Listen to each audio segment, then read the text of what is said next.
죄인들을 위하여 주님 찾아오셨네. 주 안에 생명이 있네.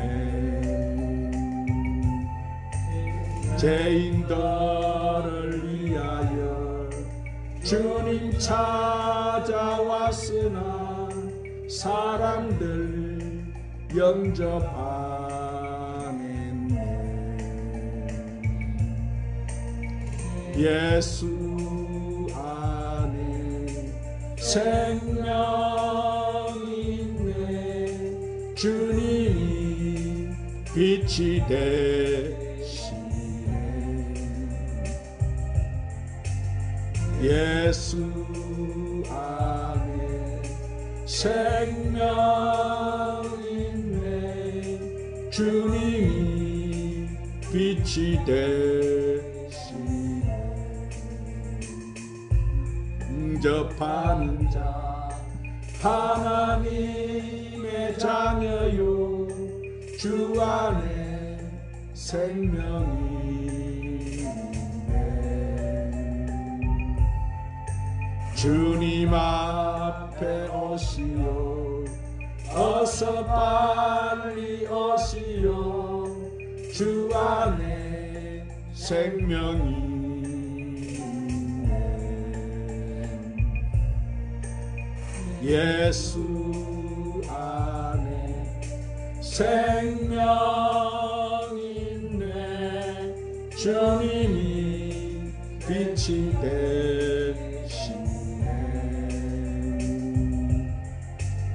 예수 안에 생명이 있네. 주님이 빛이 되시네.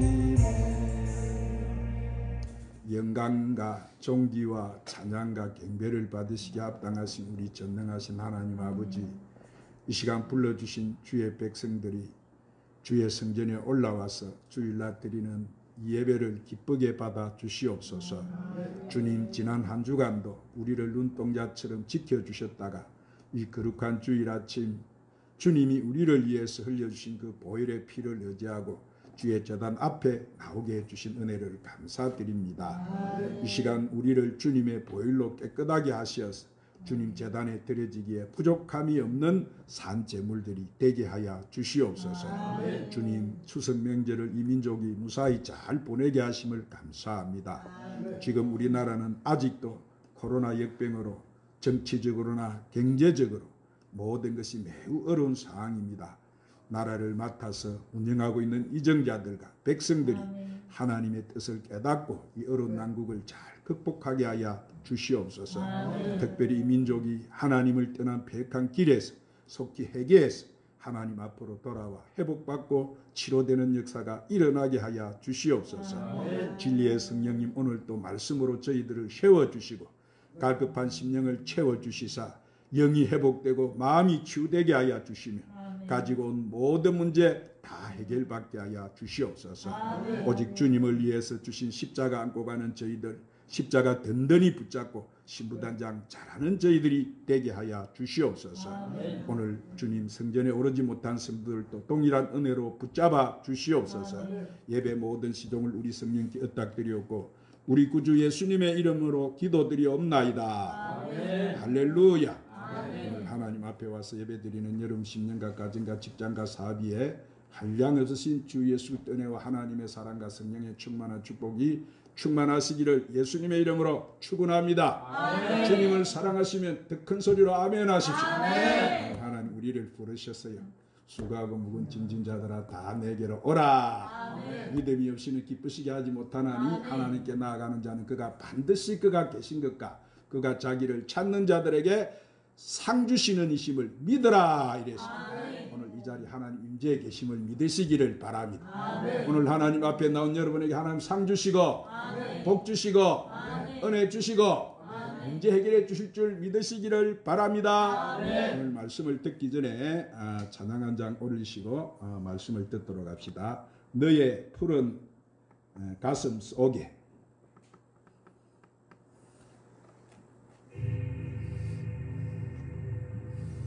너의 푸른 가슴 속에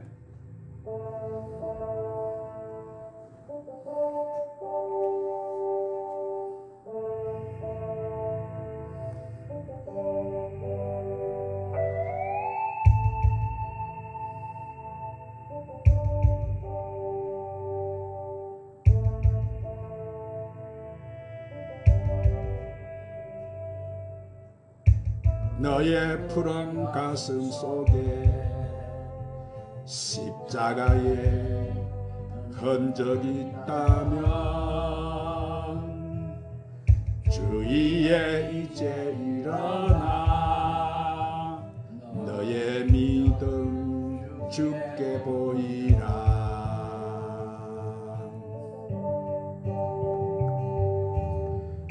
너의 뛰는 가슴 속에 하늘의 불 타고 있다면 그 나라 그 영광 위에 너의 삶을 주께 드려라.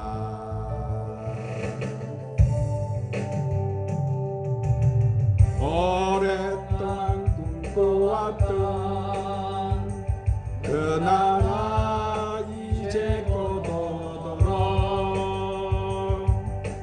우리 주의 은혜의 강 이 땅 휩쓸어 흐르도록 하나님의 눈물을 가진 자 일어나 주님을 따르라. 너의 십자가 지고 주님을 따르면 온 세상 주 영광 보겠네. 너의 삶을 불태워 주를 섬겨라. 주의 영광 나타나겠네. 오래 항폐한 이 땅꽃을 피워라. 주의 향이 가득하겠네.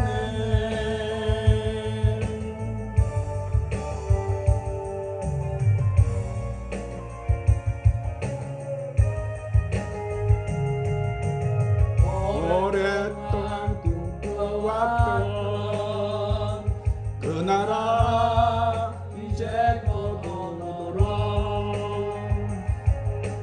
우리 주의 은혜의 강 이 땅 휩쓸려 흐르도록 하나님의 눈물을 가진 자 일어나 주님을 따르라. 너의 십자가 지고 주님을 따르면 온 세상 주 영광 보겠네.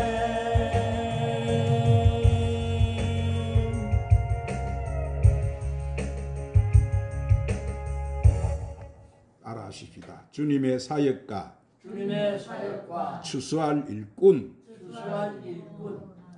자, 예수님께서 이 땅에 오셔서 행하신 많은 일들을 요약하면은 세 가지예요. 그걸 오늘 본문에서 가르치시는 사역과 천국 복음을 전파하시는 사역과 모든 병과 약한 것을 고치신 이 치유 사역이라고 가르쳐 줍니다.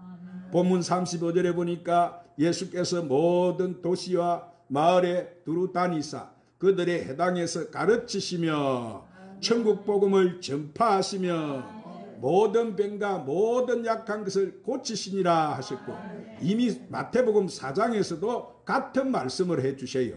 4장 23절에 보면은 예수님께서 온 갈릴리에 두루 다니사 그들의 해당에서 가르치시며 천국 복음을 전파하시며 백성 중에 모든 병과 모든 약한 것을 고치시니라고 말씀해 주십니다. 그러므로 마태복음 4장 23절의 말씀과 오늘 이 본문 35절의 말씀에서 공통적으로 예수님의 사역을 갖다가 세 가지로 요약해 주는데, 자, 첫째는 무슨 사역이에요? 가르치는 사역. 둘째는 복음을 전파하는 사역. 셋째는 치유하는 사역이에요. 이 세 가지 사역이 바로 예수님의 삶의 목표였고 삶의 방향이었어요. 이것은 또한 오늘날 주님의 몸으로 주님의 뜻을 이루가야 될 우리 교회의 목표인 것이고 교회가 나아가야 될 방향인 거예요. 사람이 어떤 목표를 세웠냐 하는 것에 따라서 인생이 달라지는 거예요. 무엇을 우리가 향해서 달려가느냐 하는 것에 따라서 성취하는 것이 달라지는 거예요. 마찬가지로 교회가 무엇을 목표로 무엇을 향해 달려가냐 하는 것에 따라서 우리 교회의 모습도 달라지는 거예요. 그러면 주님이 원하시는 교회, 주님의 뜻을 이루가는 교회가 되기 위해서는 우리가 무엇을 목표로 달려가야 하겠습니까? 자, 그건 오늘 주님께서 이 땅에 사실 때 행하셨던 그 사역을 우리가 목표로 하는 거예요. 교회는 가장 먼저 가르치는 일에 최선을 다해야 되는 거예요. 예수님이 가르친 사역을 보여주는 대표적인 예가 어디 있느냐면은 마태복음 5장 산상설교에 나오는데, 산상설교는 당시 이 바리새인이나 서기관들의 가르침과는 너무도 달랐어요. 그래서 마태복음 7장 28절 29절에 보면 이렇게 말씀해 줘요. 예수님께서 이 말씀을 마치심에 무리들이 그의 가르치심에 놀라니 이는 그 가르치시는 것이 근이 있는 자와 같고 그들의 서기관들과 같지 아니함이더라 이랬어요. 자, 예수님의 가르치면은 그 말씀을 들은 모든 사람들이 다 놀랬어요. 지금까지 자기들이 들어왔던 말씀과는 판이하게 달랐기 때문인데 예수님께서는 이 천국 비밀을 갖다가 말씀해 주시는데 그 말씀은 너무나도 쉽고 너무나도 현실적으로 가르쳐 주셨어요. 쉽지만 그 말씀에는 근세 있는 말씀이에요. 자, 그래서 사람들이 놀랬는데 예수님은 뭘 하셨어요? 기적을 일으키시고 능력을 이렇게 행하시는 것은 결코 중요하게 생각하지 않으셨어요. 많은 예수님이 기적도 행하시고 많은 능력도 행하셨지만은 그것이 목표가 아니었어요. 기적과 능력을 행하는 데는 다른 목적이 있었는데 그것은 바로 천국 비밀을 가르치는 것이었어요. 무엇을 가르치는 것이었다고요? 할렐루야. 천국 복음, 즉 천국 비밀을 가르치시는 것이었는데, 그러므로 이 기적과 능력은 예수님께서 가르치신 이 천국 말씀이 참이라는 것을 보여주는 증거일 뿐인 거예요. 그런데 옛날이나 오늘이나 많은 사람들이 이 방법과 목적을 혼동하고 삽니다. 기적과 능력이라는 방법을 통해 목적하는 바는 천국 말씀을 가르치는 것이었어요. 결코 기적이 목적일 수가 없는 거예요. 그러나 예수님을 따라다녔던 이 수많은 사람들은 예수님께서는 어떤 기적을 능력을 보고자 했어요. 그래서 예수님 주변에는 항상 수많은 사람들이 몰려들었던 이유가 뭐예요? 예수님께서 행하신 그 기적 때문이었어요. 안전병이가 일어나고 소경이 눈을 뜨고 귀가 열리고 죽은 자가 살아났어요. 이런 엄청난 기적이었어요. 그것뿐만 아니라 보리떡 2개와 물고기 5마리로 5,000명을 먹이고 또 12강주리가 남았어요. 그렇게 그 셈 풍랑도 예수님이 파도야 잠잠하라, 바람아 잠잠하라, 이 한마디에 온 대자연이 순종을 했어요. 혼인집에 포도주가 떨어지자 물로 포도주를 만들기도 하셨어요. 그런 일들은 좀처럼 볼 수 없는 대단한 기적이었고 능력이었어요. 사람들은 바로 그런 기적과 능력을 보고자 예수님 곁에 구름대처럼 이렇게 몰려들었던 거예요. 그러나 예수님은 그런 기적을 보고 찾아온 사람들이 반갑지만 않았어요.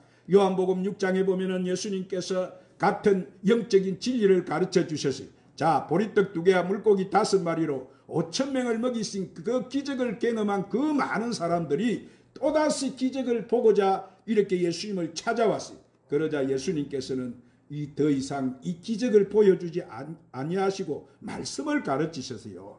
자신을 생명의 떡이다. 예수님 뭐라고요? 자신을 뭐라고 하셨어요? 생명의 떡이다. 너희가 영생을 얻으려면 자신의 살을 먹고 자신의 피를 마셔야 된다. 그런 말씀을 하시죠. 그래서 예수님 주변에 몰려든 사람들은 그런 예수님의 이 말씀을 듣고 도저히 깨달을 수가 없고 못 깨닫고 이해할 수가 없었어요. 그저 기적을 보고 먹을 것이나 얻어먹으려고 찾아온 사람들이 그런 깊은 영적인 진리를 깨달으기가 만무했던 거예요. 그래서 한참 말씀을 듣다가 아이고 이 말씀이 너무 어렵도다 그러면서 다 돌아가 버리고 말았어요. 자, 수많은 군중들이 돌아가 버리고 제자들만 남았을 때 예수님께서 제자들에게 이렇게 물으셨어요. 너희도 가려느냐? 이렇게 말씀을 듣다가 말씀이 어렵다고 돌아가 버린 수많은 군중들처럼 너희도 내 곁을 떠나느냐 하신 말씀에 그때 베드로가 이렇게 대답합니다. 한번 따라합니다. 주여, 영생의 말씀이 계심에 우리가 니게로 가오리까? 우리가 주는 하나님의 거룩하신 자인 줄 믿고 알아사옵나이다. 아멘. 자, 군중들은 이 예수님의 말씀을 이해하지 못하고 다 돌아가 버렸지만은 베드로만은 그 말씀 속에 있는 참된 진리를 갖다가 발견한 거예요.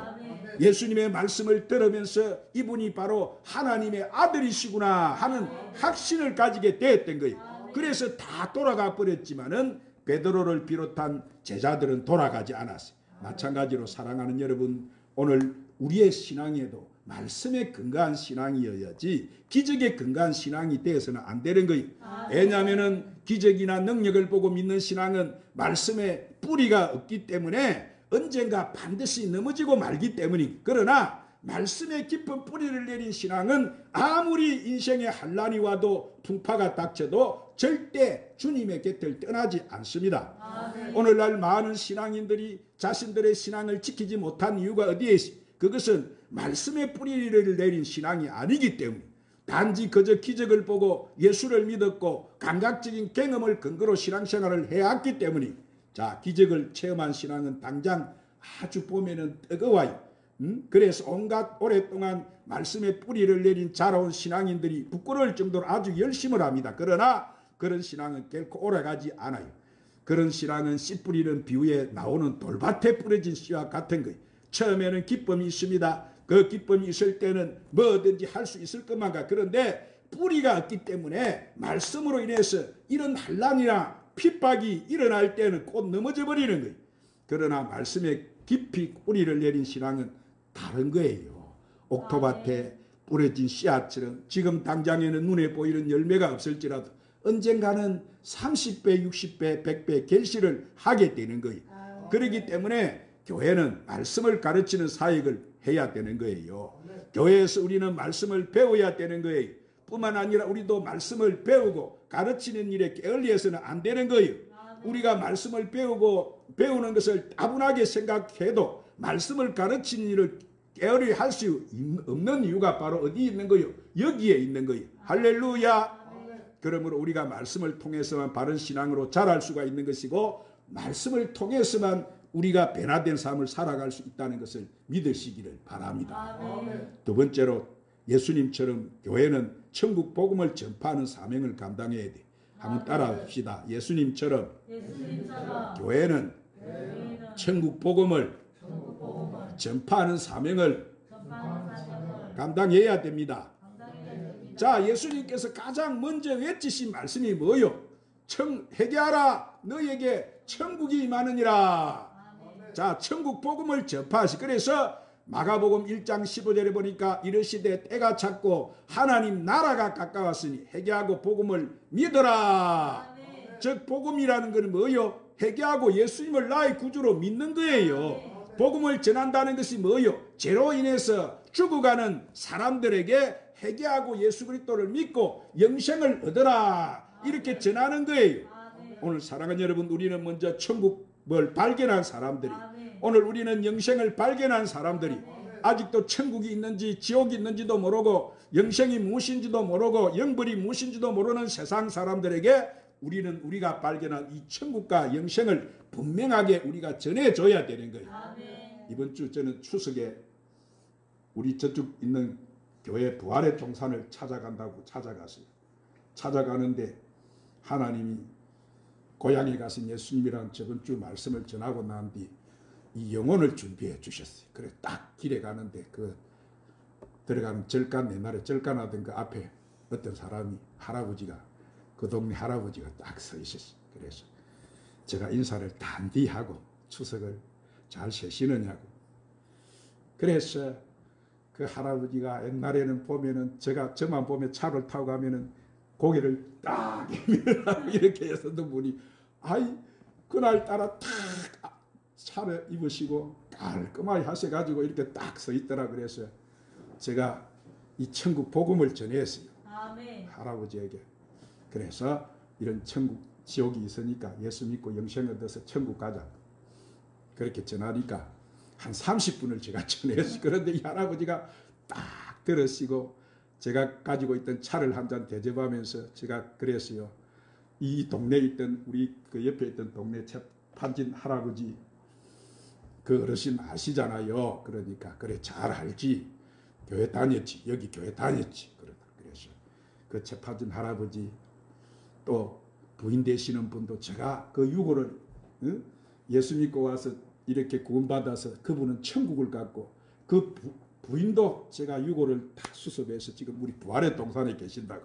이런 멋진 곳에 그래 제가 거기 간다고. 그렇게 하면서 제가 복음을 전했어요. 오늘 하나님은 이런 우리를 위해서 이 마지막 때 지금은 내면을 하고 되지 않아도 하나님은 그렇게 준비된 자를 다 준비해 주신다는 사실을 믿으시기를 바랍니다. 아멘. 그래서 우리가 해야 될 일이 뭐예요? 이 복음을 전하는 거예요. 아멘. 아니 안 전했는데 어찌 들을 수가 있습니까? 모르니까 그러는데. 그래서 우리는 이 천국 복음을 우리는 전하는 사역을 잘 해야 될 줄로 믿습니다. 아멘. 세 번째로 예수님처럼 교회는 치유 사역을 감당해야 되는 거예요. 따라합니다. 예수님처럼 교회는 치유 사역을 감당해야 합니다. 사랑하는 여러분, 우리 예수님은 위대한 치료자이셨어요. 그분 앞에는 모든 병과 모든 약한 것이 다 물러갔어요. 죄로 인해 죽어가는 영혼까지도 치유하는 역사가 예수님을 통해서 일어나신 거예요. 예수님은 이렇게 생명의 역사를 만들어가는 분이신 거예요. 그러므로 치유사역의 궁극적인 목적이 뭐예요? 그것은 생명. 할렐루야. 생명을 살리는 일인 거예요. 그래서 예수님께서 요한복음 10장 10절에 도둑이 오는 것은 도둑질하고 죽이고 멸망시키는 것뿐이요 내가 온 것은 양으로 생명을 얻게 하고 더 풍성히 얻게 하려는 것이니라. 이 말씀하신 것처럼 생명을 살리는 일뿐만 아니라 그 생명으로 하여금 풍성한 삶을 누리도록 하는 것이 바로 이 예수님이 하신 사역이었어요. 그게 바로 치유사역이었다 이 말이에요. 교회가 바로 그런 치유사역을 해야 되는 거예요. 생명을 살리는 일, 생명을 풍성하게 누리는 삶을 살아가도록 돕는 일을 해야 되는 거예요. 죄로 인해 죽어가는 영혼을 건져내는 일을 그것은 생명을 살리는 일이에요.